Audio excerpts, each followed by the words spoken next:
हे बघा, मला जे सांगायचे ते गंभीर्याने ऐकून घ्या.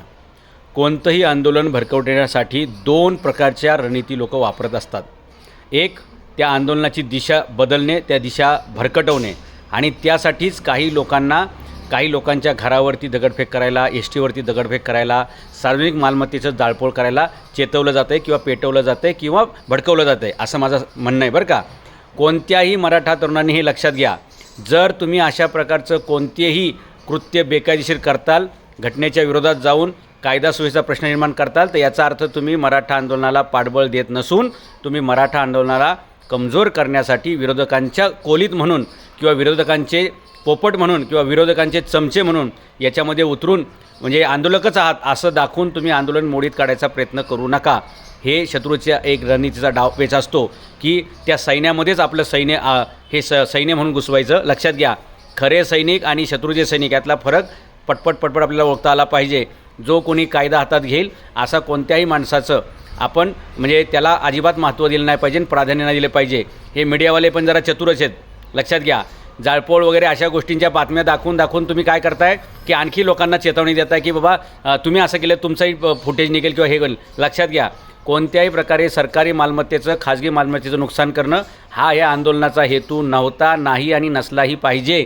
शांततेच्या मार्गाने जेवढं आंदोलन पुढं जाईल तेवढंच हे यशस्वी होईल. नंबर एक म्हणजेच मला सांगायचं आहे की कोणत्याही प्रकारची जाळपोळ वगैरे करायची नाही आणि रास्ता रोको वगैरे करायची सुद्धा आवश्यकता नाही. आपल्याला नेत्या लोकांची रोकथाम करायची आहे, त्यांना कोंडीत पकडायचे, ती रणनीती आहे. आणि त्याला चेकमेट करण्यासाठी अशा प्रकारचं कोणतंही अपकृत्य आपल्या हातून घडून देऊन चळवळीचं नुकसान केल्याचं पाप तुमच्या माती घेऊ नका. नंबर एक. दुसरी गोष्ट, ज्यावेळी एखादं आंदोलन प्रचंड टोकाला असतं, शिगेला पोचलेलं असते, त्याचा सर्वोच्च बिंदूपर्यंत गेलेलं असते, त्यावेळी जो नेतृत्व करतो त्या नेत्याचं कॅरेक्टर हनन करण्याचं, चरित्र हनन करण्याचं प्रयत्न सुरू केले जातात. लक्षात घ्या, जरांगे पाटील मॅनेज होत नाही आहे, जरांगे पाटील थांबत नाही आहे, जरांगे पाटील विकला जात नाही आहे, जरांगे पाटील गप बसत नाही आहे. लक्षात घ्या. आणि मी पूर्वी जसं सांगितलं होतं की आंदोलन चालू आहे याचा अर्थ मनोज जरांगे पाटील चालू नाही आहे. आणि मग या जरांगे पाटलांच्या कॅरेक्टरबद्दल, त्यांच्या चारित्र्याबद्दल संशय घेणाऱ्या स्टेटमेंट करायच्या, त्यांच्याबद्दलचे व्हिडिओ काढायचे किंवा वेगवेगळ्या प्रकारच्या चर्चा घुसवायच्या. यांच्या मागे कोणातरी अज्ञात शक्तीचा हात आहे, यांच्या मागे कोणीतरी स्क्रिप्ट लिहून देतं आहे, यांना कुणीतरी भडकवतं आहे, अशा प्रकारच्या स्टेटमेंट करणं म्हणजे लक्षात घ्या, मनोज जरांगे पाटलांच्या नेतृत्वावरती प्रश्नचिन्ह निर्माण करण्यासाठी जाणीवपूर्वक ह्या रणनीती केल्या जातात.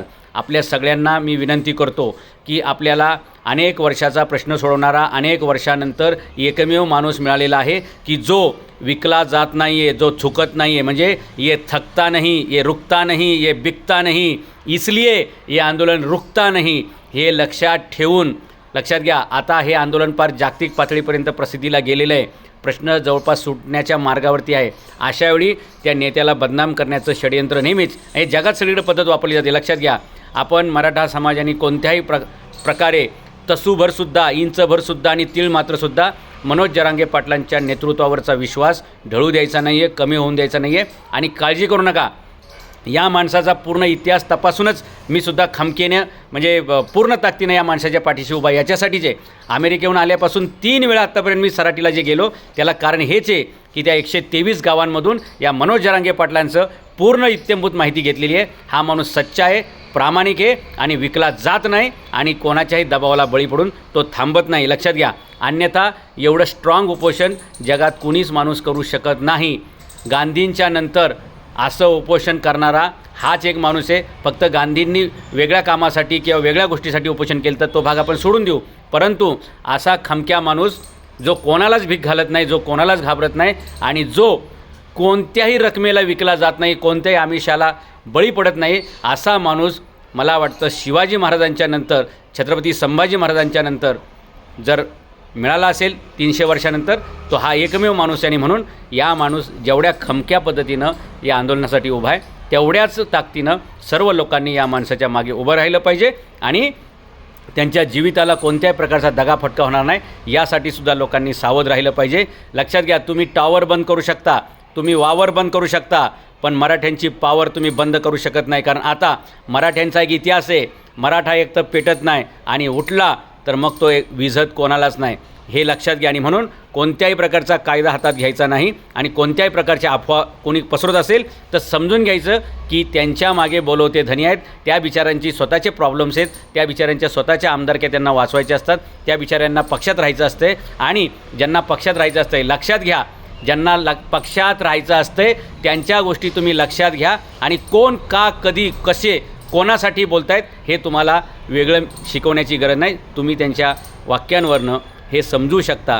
डोळे बचकत बोलणे, बिस्कत बोलणे, घाबरत बोलणे, ओके, हे सगळे त्याची लक्षणं असतात की ह्यांना कोणीतरी बोलायला सांगितलं असतं की आम्ही बोलू शकत नाही, तुम्ही बोला. आणि लक्षात घ्या, चळवळीमध्ये नेहमी हे पण षडयंत्र असतं की मराठ्याच्या विरुद्ध मराठ्यालाच उभा करणं आणि मराठ्यांना गारद करणं. ही रणनीती आता चालणार नाही.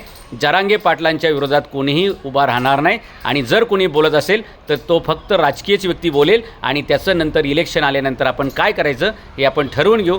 तुर्तास तरी आपण अशा लोकांकडे दुर्लक्ष करणे आणि जर कोणी अशा अफवा पसरत असतील तर आपण तेवढ्याच जास्त ताकदीनं मनोज जरांगे पाटलांच्या समर्थनातल्या गोष्टी पसरवणे, बोलणे, चर्चा करणे आणि लोकांमधला तो आत्मविश्वास ढळून देणं हे युद्ध लक्षात घ्या.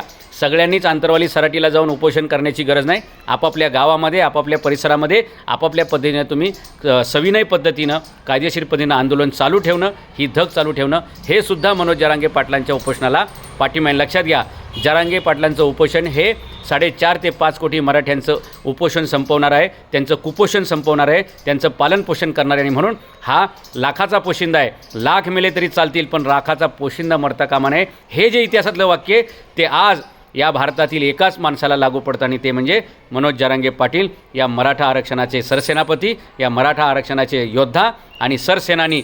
म्हणून मनोज जरांगे पाटील यांच्या पाठीशी ठामपणे उभं राहणं हे तमाम जगभरातील मराठ्यांचे आणि छत्रपती शिवाजी महाराज, राजर्षी शाहू महाराज, महात्मा ज्योतिबा फुले, बाबासाहेब आंबेडकर या सर्वांना महापुरुषांना मानणाऱ्या प्रत्येक मावळ्याचं कर्तव्य आहे की त्यांनी जरांगे पाटलांच्या पाठीशी ठामपणे उभं राहिलं पाहिजे. जय हिंद, जय महाराष्ट्र.